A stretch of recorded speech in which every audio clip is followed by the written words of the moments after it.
All right, welcome back everyone. Fifth semester CS students, let's get into today's explainer. Now, I know exactly what you might be thinking. When you hear the phrase computer networks, your brain probably instantly jumps to tangled cables, dusty old routers in a server closet, and some incredibly boring block diagrams. But today, we are going to completely smash that assumption. We're going to pull back the curtain and look at the invisible documentary-style machinery that is operating literally right beneath your fingertips.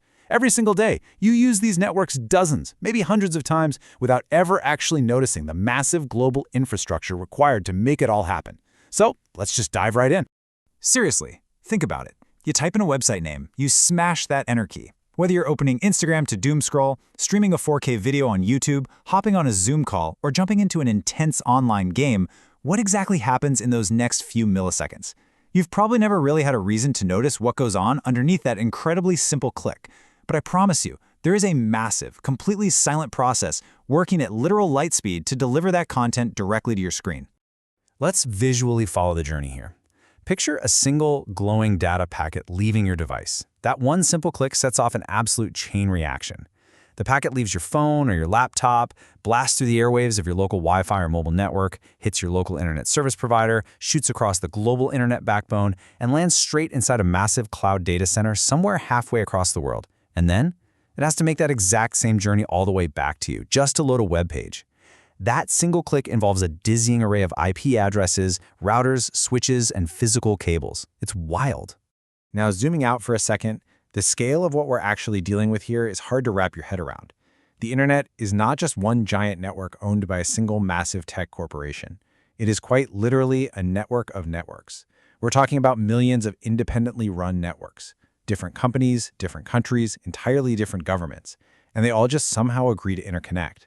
They link up so that any host anywhere in the world can seamlessly reach any other host. Okay, but let me break the fourth wall here and ask you the million-dollar question.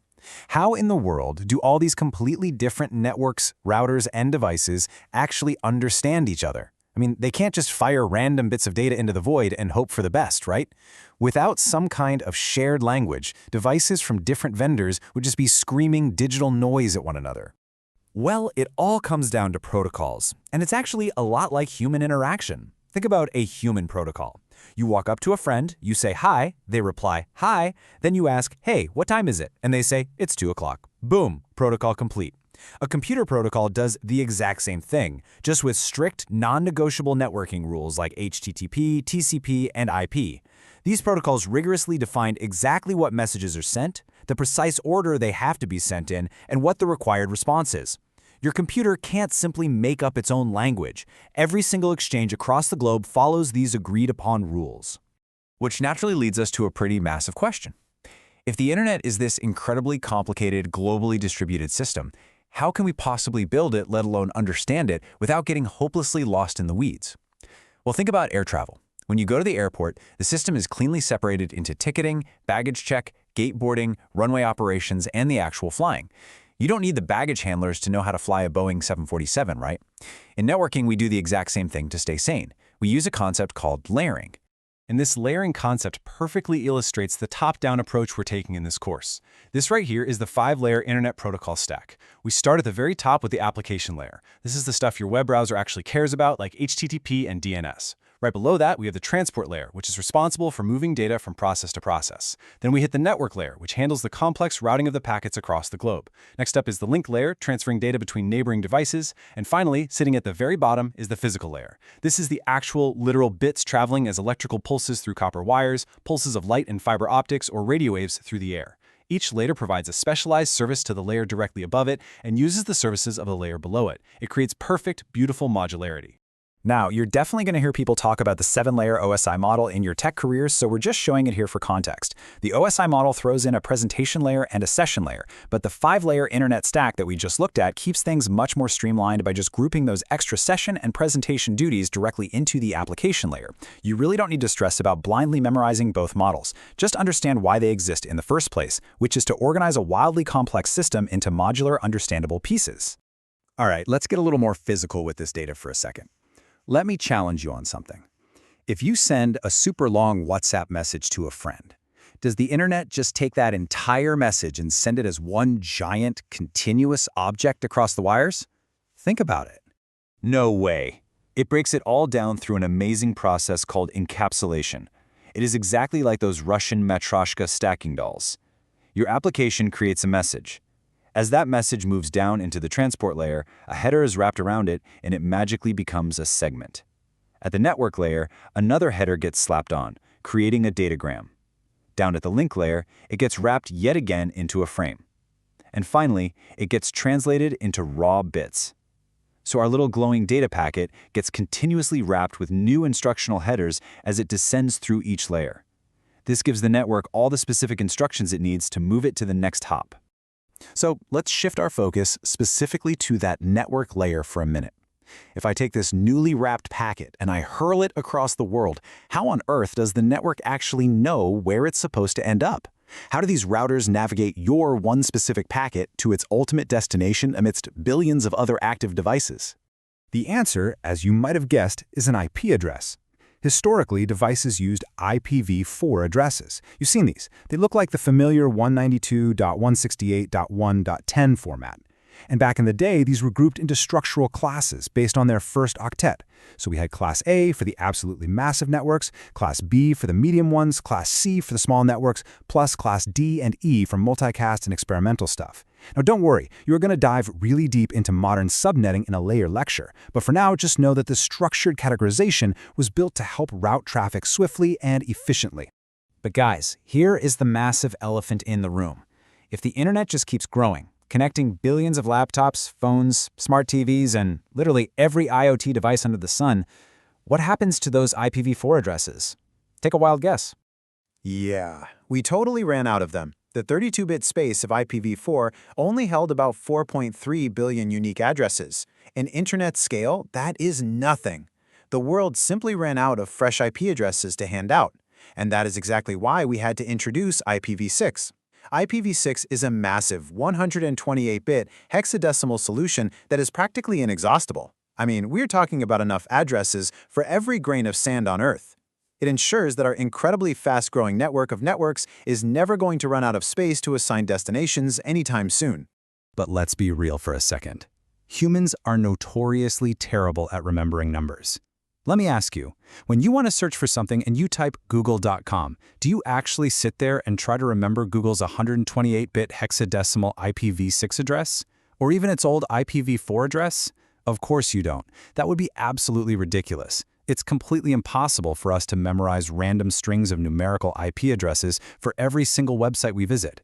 And that brings us to the internet's most critical directory, which lives right up at the application layer. I'm talking about DNS, the domain name system. It operates in a really clean 4-step flow. Step 1, you type a human-friendly domain name like youtube.com. Step 2, your computer immediately shoots out a DNS lookup into the system. Step 3, DNS checks its massive global digital phone book and returns the actual IP address to you. Step 4, only after all that happens can your computer actually connect to the server. It translates a human-friendly name into an IP address totally seamlessly, entirely behind the scenes. But imagine the chaos, right? What would actually happen if DNS just completely disappeared for, say, 10 minutes? Think about it. Sure, your local cached entries might keep a few things alive for a minute or two, but as soon as those expire, almost every named service on the entire internet would just vanish into thin air. Let's look at a terrifying real-world example of exactly this happening. We've got a true crime tech incident from October 2025. AWS experienced an absolutely massive disruption in their US-East-1 region. What caused it? A tiny DNS resolution failure occurred specifically for their DynamoDB service endpoints. And because literally countless AWS services and thousands of customer applications heavily depend on DynamoDB just to function, this single DNS failure cascaded into a huge cloud blackout. The crazy part? The servers were totally fine. They were perfectly healthy, but the system couldn't look up the names it needed to actually connect to them. Which brings us to a super counterintuitive question. Can a website be running perfectly fine with every single one of its servers powered on and online while users still completely fail to reach it? The answer is a resounding yes. Absolutely. Look at July 2026. Albania's top-level domain registry attempted what's called a DNSSEC key rollover, and it went horribly wrong.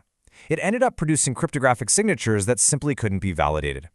Because of that, validating resolvers across the globe, like Cloudflare's popular 1.1.1.1, were forced by protocol rules to just drop the traffic. As Cloudflare noted at the time, the servers hosting .al websites never actually went down, not even for a second.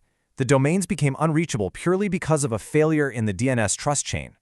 Perfectly healthy websites became totally inaccessible. So DNS isn't just a convenient little lookup table, it is mission-critical infrastructure. Now, this internet we rely on today, it didn't just magically appear overnight. It evolved insanely fast. In the 1960s and 70s, it started as wild packet switching experiments like ARPANET. The 70s and 80s brought us the foundations of TCP/IP and DNS.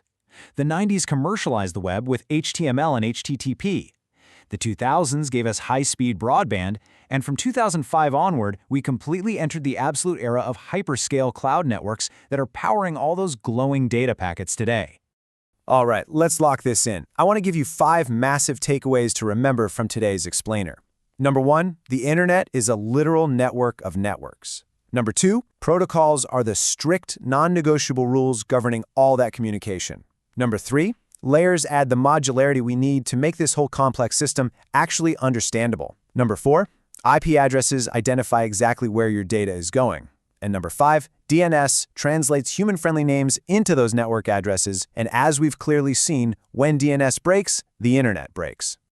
I'm going to leave you with one final, provocative question to chew on before our next session. When you open a website, which layers of that 5-layer stack aren't actually involved?